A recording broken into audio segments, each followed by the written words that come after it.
Għandu jkun hemm sforz bejn il-pajjiżi Ewropej biex ikun hemm investiment fil-pajjiż ta' transitu u dawk ta' oriġini biex tineleb l-isfida tal-immigrazzjoni illegali. Dan intqal mill-Prim Ministru Roberta Bela fit-tmiem is-Summit tal-Komunità Politika Ewropea li sar il-ħamis fid-Danimarka.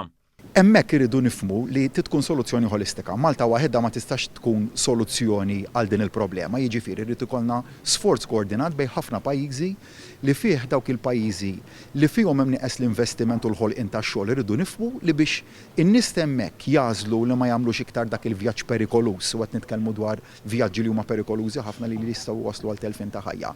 Irridu ninvestu fihom, noħolqu l-opportunitajiet ta' xogħol u ta' investiment hemmhekk biex l-għażla tkun tan-nies li jgħixu hemmhekk li ma jitilqux għat-tfittxija ta' futur aħjar. Hawnhekk il-Prim Ministru tkellem dwar ir-riżultati pożittivi li ġab pajjiżna f'dan is-settur li tiservu ta' eżempju għall-Unjoni Ewropea. Waqt din il-laqgħa l-mexxija mill-kontinent Ewropew iddiskutaw is-sigurtà fl-Ewropa u anke l-aħħar żviluppi dwar il-gwerra fl-Ukrajna fejn Dr. Bela kompla jinfasizza favur il-paċi.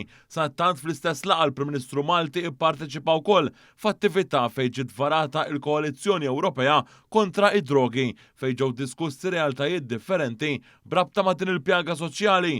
Hawnhekk Dr. Bela sostna dwar l-impatt ta' pajjiżna fil-ġlieda kontra iċriki kriminali u traffikant ta' droga.